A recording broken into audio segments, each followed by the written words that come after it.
사사기 19장 22절에서 30절입니다. 395페이지 19장 22절입니다.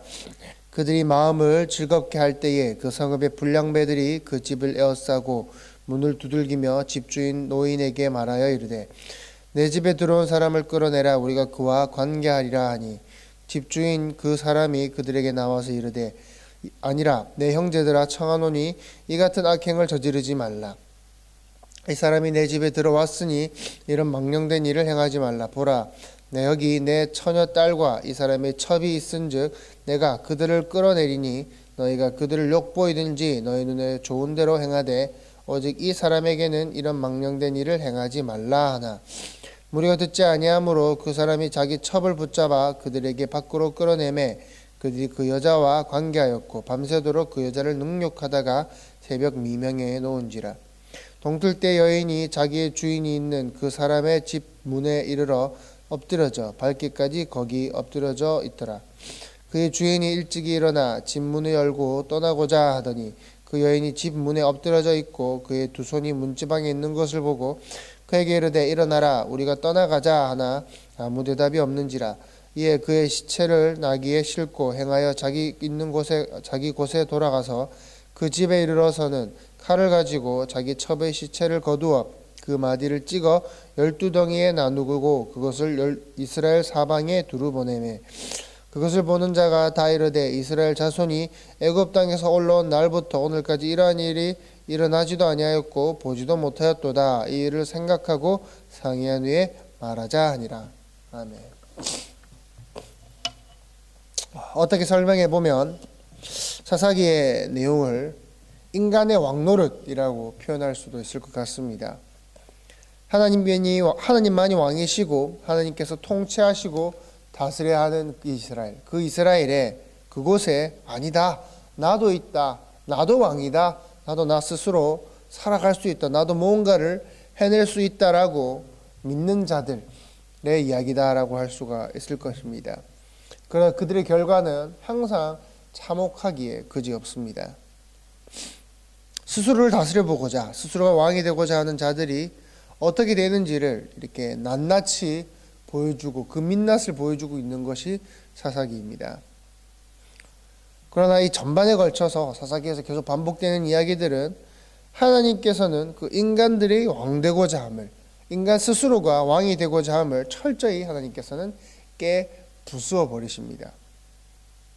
계속 실패하는 거죠. 사사기의 결론은 그래서 마지막에 왜 하나님이 필요한가? 왜 하나님의 다스림이 있어야만 하는가를 우리에게 강력하게 이야기해주고 있는 것이죠. 오늘 이야기도 19장 1절부터 이스라엘에 왕이 없을 때로 그 이야기를 시작합니다. 첩을 찾아 나서는 한 레위인이 등장을 합니다. 레위인에게 첩이 있었습니다. 이 첩이 있었는데 바람이 났습니다. 바람이 나서 친정으로 도망을 갔죠. 레위인은 이제 친정으로 갑니다. 가서 첩을 데려오라고 합니다. 그러나 이제 떠나려고 할 때 장인이 못 가게 계속 붙듭니다. 그렇게 며칠을 보냅니다. 보내다가 아내를 데리고 결국 떠나게 되죠. 날이 저물어서 베냐민 지파의 땅인 기브아에서 유숙하게 됩니다.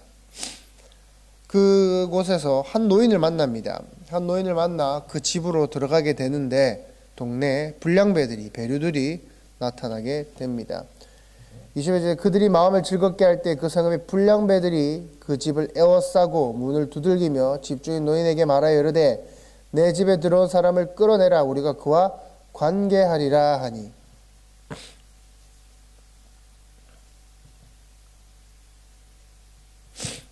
소돔과 고모라의 장면에서 이와 비슷한 장면이 나오죠. 소돔과 고모라의 장면이 지금 이곳에서도 그대로 펼쳐지고 있는 것입니다. 지금 이 부분을 통해서 성경이 말하고자 하는 것은 뭡니까? 소돔과 고모라가 어디다라는 겁니까? 그 가나안에 있는 그 이방신을 섬기는 그 나쁜 놈들이 아니라 너희다. 이스라엘 민족이다. 너희도 똑같다. 이스라엘 민족도 다를 바 없다. 라는 것을 사사기는 이야기를 하고 있는 것이죠. 집주인은 그 레위인을 보호하려고 합니다. 보호하기 위해서 딸을 내어주겠다. 그리고 결국 레위인의 첩도 내어지게 됩니다. 밤새 시달린 그 첩은 결국 기브아에서 그곳에서 죽게 됩니다. 분노한 레위인은 마치 그 재물의 각을 뜨듯이 각을 뜨죠. 그리고 첩을 12토막으로 나누어서 각 지파에게 보내게 됩니다. 이 베냐민이 악하다, 이놈들이 이렇게 나쁜 놈들이다 라는 것을 온 이스라엘에 알리겠다라는 그 목적이 있는 것이죠. 마지막 내용이 참 안타깝습니다. 사사기의 다른 이야기들처럼 적어도 이제 다른 민족들과의 전쟁으로서 그 내용이 끝난다면 더 좋았을 것 같습니다. 적어도 다른 민족들과의 전쟁으로 마무리가 되면 하나님께서 구해주셨다, 이스라엘을 회복하셨다 라는 것으로 그 이야기가 끝나게 된다면 얼마나 좋겠습니까? 그러나 마지막 사사기의 이야기들이 이스라엘 내에서, 이스라엘 안에서 이스라엘 사람들끼리 서로를 죽이고 죽이는 내용으로 끝나게 됩니다. 그것은 법도 없었습니다. 통치도, 누군가의 다스림도 없었습니다. 그저 힘센 자가, 그저 불량배들 같이 그저 힘센 자들이 지배하는 세상이었습니다. 제사장 지파인 레위인이고 뭐고 다 필요가 없습니다. 그저 자신의 쾌락을 위해서 남자가 남자를 상관하겠다라는 것이죠. 하나님의 이 사사기 마지막에 점점 더 잔인하게 이스라엘의 정체를 드러내고 계십니다. 이런 놈들이 이런 놈들이다. 멸망당해야 했던 그 소돔과 고모라 그 놈들만 나쁜 놈들이 아니라 이 놈들도 똑같은 놈들이다. 26절에 보면 동틀 때 여인이 자기의 주인이 있는 그 사람의 집문에 이르러 엎드려져 발길까지 거기 엎드려져 있더라. 첩이 이 마귀와 같은 베냐민 불량배들 비류들에게 윤관을 당하게 됩니다. 당한 뒤에 제 발로 이제 그 집까지 찾아와서 결국 문 앞에 쓰러지죠. 만약 그 레위인이라면 어떻게 하겠습니까? 진짜 레위인이 자기 첩이 걱정이 되었다면 어떻게 하겠습니까? 찾아서 나섰겠죠. 그런데 찾지도 않고 이제 잠만 잡니다. 그리고는 아침에 일어나서 27절에 보면 그 떠나야겠다라고 이야기를 합니다. 여러분, 누가 진짜 또 마귀 같습니까? 베냐민 비류들도 사실 나쁜 놈들입니다. 마귀들입니다. 그런데 레위인도 또 진짜 마귀 같은 자입니다. 그 내 나라고 하는 자들도 나쁜 자들이고, 내어주고 잠자고 그냥 난 떠나야지, 내 갈 길 가야지 하는 그 레위인도 참 마귀 같은 자입니다. 그리고 결국에 그 시체를 12도막 낸 것, 이것도 정말 상상할 수도 없는 잔인한 것이죠. 사실 그 전날 밤에 비류들에게 내어질 사람이 누구입니까? 내어져야 했던 사람은 레위인입니다. 비류들이 진짜 원했던 것은 레위인입니다. 남자가 남자를 관계하겠다라는 것이죠. 그러나 레위인을 대신해서 이제 첩이 내어져 버려지게 됩니다. 그러나 레위인은 자신의 첩이 내어져도 돌아오지 않든 돌아오든 자기 길을 떠나겠다라는 겁니다. 이 비참한 이야기 속에서 우리는 무엇을 봅니까? 우리 자신을 본다라는 겁니다. 이 소돔과 고모라가 나쁜 놈들인 줄 알았는데 우리도 똑같은 놈들이다.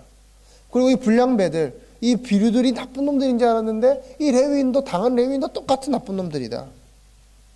죄에 대해서 아무런 가책도 없는 죄 있는 자들을 비난하면서 사실상은 그들과 다르지 않은, 그들과 똑같은 우리의 모습을 본다라는 것입니다.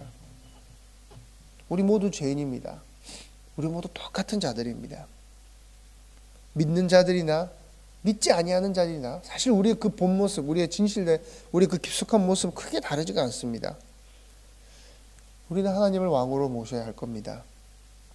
하나님께서 나를 다스리시고 하나님께서 나의 삶을 인도하시기를 구해야 할 것입니다. 우리는 달라야 합니다. 달라져야 합니다. 구별된 다른 삶을 살아야만 합니다. 기도하시겠습니다.